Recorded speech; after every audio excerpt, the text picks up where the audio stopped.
All right, next on the show, we have the power broker and stakeholder in the affairs of workers in Nigeria. She is the NLC chairman in person of Comrade Agnes Sessi. Welcome, ma'am, and it is a relief to have you personally on air. I'll be glad if you can explain to us the legal framework on the NLC in Nigeria.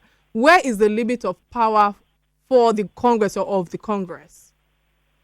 Well, we have extant labor laws that we have in this country, even though some of them, I believe they have become, some of these laws, we need to review them so that they can accommodate for what is actually going on in the world currently. And some of them we need to review so that they can conform with the 20th century realities and with this post-COVID-19 reality. So we need to review some of them. But we have an extant labor laws, and we also have other laws like International Labour Organization law, ILO law, that we are being guided by. So everything that the labor need to do, how we organize, how everything is being redundancy, how the companies are supposed to do most of the things. That is, if they want to hire and fire, appointments, promotions, and every other thing, we have all these laws. My next question to you is, how does the structure provide control over government? How does the structure provide for control over government and non-governmental and private organizations? Thank you. It's just in an organogram. We have the Ministry of Labor, Labor and Productivity. We also have the minister, and even we have a senior minister and a junior minister in charge of this very critical ministry. Because anything about labor and productivity, we are the engine of economy of the country, of any country. So it's just a critical sector with government. We also have a federal ministry of labor and productivity. We have the controller of labor at the federal level and also in all the states, so that they will be like a kind of interpreter on all these external law, and to be the check and balances to not only be the public sector but also the private sector. Then we also have a court, what we call an industrial court of labor. We take the cases to a dedicated court, which is the NIC, National Industrial Court of the country. Then it now comes to the level of the union at the federal level, and also at each of the state level, then to each of the unions in different trades, because how it works is that a particular trade, they will come together. So far you have up to about 50 workers plus, you can actually organize and unionize. Okay, all right. Speak the same voice. Okay, all right. Before I go to my next question, we have a question from one of our regular callers. He said, good evening, Real Talk with Kike. Thank you so much for the prize last week. Please, I would like to ask Comrade Sessi if the NLC have any palliative package for retirees and pensioners at this lockdown period, because they might be financially incapacitated at this period. That is Ayobami Okonlawon.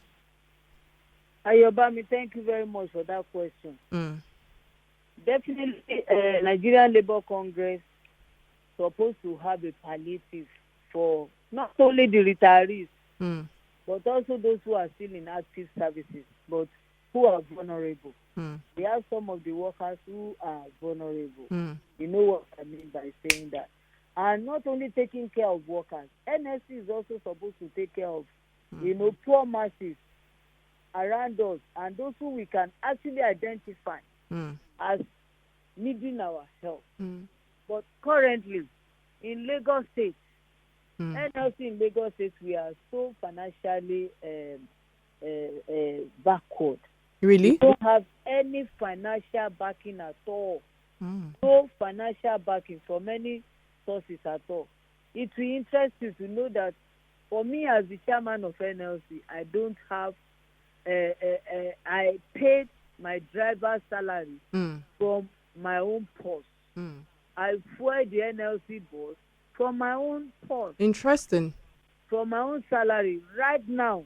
And I also run the NLC office from my own purse. Oh, wow. We are going to go there because when you spoke about structure earlier, I thought that the organogram that you earlier mentioned will help in terms of the financial department to help with other departments at the moment. So if you're saying to us that most of the things that you are even sitting on, you are carrying the financial responsibility of it, that means that we have issue in Lagos State at the moment. But before we go further, let me use this opportunity to tell people to please call the phone lines again. I know that you guys have been calling, and when our former first lady was online, there are a lot of calls that were coming in, but we couldn't pick at the moment because of time and all of that. But again, 0700 923 923 923 is the number to call. 0700 923 923 is the number to call. We have a caller at the moment. Hello, oh, we lost that. All right. So, ma'am, you know, the NLC is an intermediary, you know, intermediator, if that's a word to use right now, and also a power broker in the labor sector. How do you tussle for workers' rights, being a woman, against the government or conflicting agencies or authorities? Thank you very much. What guides all our actions is what we call the Labor Bible, and that Labor Bible is the extant labor law that we have in the country. Anytime there are disputes or there are issues between the employers and the employees, we refer ourselves back to the labor law of the country. And if need be, we also refer to the International Labour Organization. All right, we have a caller at the moment. Hello, ma'am. Please kindly hold your thoughts. Hello, what's your name and where are you calling from, please? Hello, good evening. My name is Badi. Okay. I'm calling from Lagos. All right, what's your contribution today? All right, I want to say congratulations to Mrs. Sessi, somebody that I know. But quickly, let's look at post-COVID now, because a lot of issues are arising, especially some banks were almost going to lay off some people, but the government said it should hold on. Yes. So what is NLC going to be doing to ensure that Nigerians don't lose their job? Thank you so much. Thank you so much, Bagdegeshi, for that. Ma'am. Thank you. Olarewaju Bagdegeshi, I know you are always very vehement and you always stand for the workers' right. Thank you so much. Well, back to the question now. The NLC, we have taken it up in our own wisdom, because you know when this issue of COVID-19 started, government now have a committee to work on COVID-19, but they never included the labor. Really? Labor is a critical aspect that they're supposed to include, but they never included us. I know probably on their own part, they know that we will touch light so many things. That is why we were left out. And they know that labor will always be on their neck if they are actually not doing some things right. Part of what they did not do right was the issue of the palliative. I am so sure that the government, they never wanted the labor to be part of it, so that we will not criticize the way and the manner in which the palliative was handled. Anyway, having said that, labor has taken a bold step to now have a committee that is in place at the national. And by next week, in all the states, we are also going to inaugurate a state council of labor/civil societies situation room on COVID-19. Those who are going to be members of this labor/civil society on situation. All right, ma, we have another caller on the line. Hello, I didn't want to disrupt your thoughts. Hello, what's your name and where are you calling from, please? Hello. Sorry, I have to cut that. Let me just go straight to, you know, I was enjoying what you were saying, and I think I just want to buttress on what you were saying earlier, because I know that speaking of the disruptions the pandemic has had on the labor sector, we have seen giants corporations and multinationals and many PLC organization or company lay off staff at will. We have numerous examples, at our fingertips. I don't want to mention names, but at the same time, these are organizations who are giving out 1 billion to government. And if an organization or a structure like you is not being put into this situation to help the workers, where do you think we are going to in Nigeria? My sister, that was what I was trying to say. Let me tell you that NLC now, with TUC, the labor centers, we have now come together, and there is a committee now in which the chairman of all the NLC and TUC in each of the states will be members. Then we have some critical aspects of the economy which are also going to be members. Nigerian Union of Air Transport Employees, they are going to be members. Nigerian Union of Amalgamated Traders in Foodstuffs and Cattle, they are going to be members. NURTW, Nigerian Road Union of Road Transport, will be member. Then Nigerian Medical Association will be a member. A member from Nurses and Midwife Association will be there. A member from Medical and Health Workers Union will be there. Because basically what we are talking about is about, there is going to be zero tolerance to job losses. And also, we want to ensure that there is no cut in the salary of the workers. And we also want to ensure. Amen. Some people in the studio are shaking their heads. I hope that you will see this through, man. Go ahead, please. I'm going to invite the press. Okay. There is going to be a press conference where I will inaugurate this committee to ensure that we don't want job losses. And part of the press statement that I gave, part of my speech on Workers' Day at the Governor's House, I will make it available to you so that people will also see. We made a categorical statement that the government should also support us so that they should talk to people, the employers of labor, NECA. They should talk to Nigerian, what do we call the Manufacturing Association. Yes. So we are, with the law now on COVID-19. Yes, ma'am. We are not supposed to gather more than 20 people at a particular time. Yes. We know what consists of our job. Most of the time we have to, mobilize, bring people together, and move to a particular place where we believe that they want to do anti-labor activities. But having said that, we are already mobilizing ourselves now. And part of the mobilization is that committee that we will inaugurate next week. We will be on top of the situation. We want to appeal to people to give us information because we need information. We don't need fake information. We want information that has evidences that we can use to buttress our point. We don't want to go all out to fight.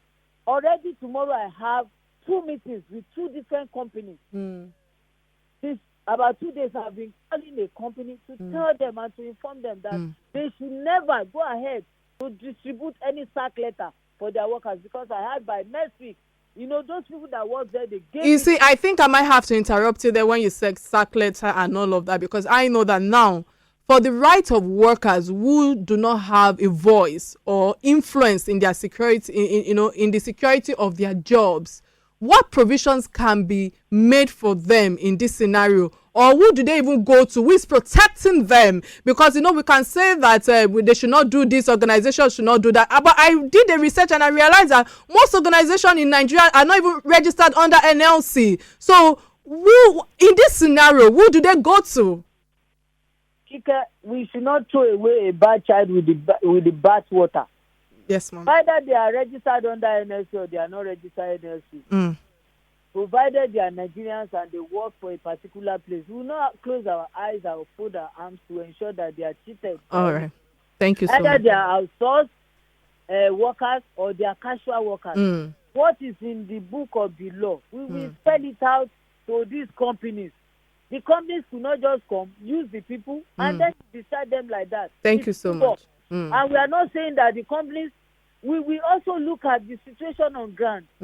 Let me tell you, if Dangote say that he want to retrench, Dangote is a multinational company. Then we will evaluate before Dangote will tell us that they are now bankrupt. They cannot just declare bankruptcy. Of course, we yes. tell them to give us their book of trading. for us to be sure whether they are Access Bank. We will take Access Bank up. Already. Thank you for that. That's a big information. Yeah. Thank you. Nubifie, who is the sole owner of the workers in banking sector, they are already organizing and mobilizing on the ground. Okay. And we will tackle Access Bank. Access Bank will not come up to come and donate. The government forced them to come and donate the money that is supposed to be for the welfare of the workers.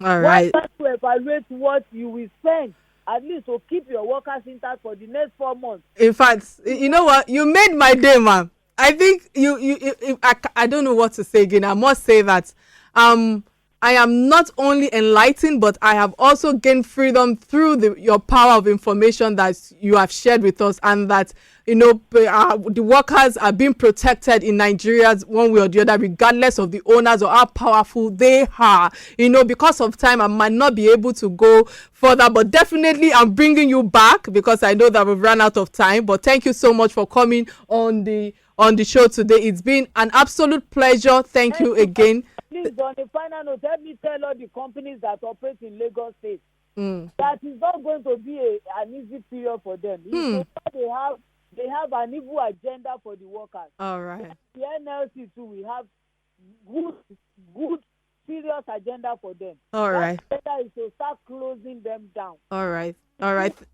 Thank you so much for that. Our Omoluabi closing remarks for today is Ododoni Esho Omoluabi. Of course, we've heard it. Integrity is the adornment of a respected citizen, and of course, the NLC chairperson have shown that she's a respected citizen. Let's endeavor to keep to our words and agreement and be truthful to our conscience at this juncture, you know, because I know that I did a lot of oral English here for those family and friends who are going to come after me and say, okay, juncture is not juncture. Anyways, remember to watch the show on YouTube page, and you can stand a chance to win some relief rewards, unlike Cutting Real Talk with Kike. Thank you so much for joining us today. To our listeners and every one of you who have sent a message, I say thank you. Bye now.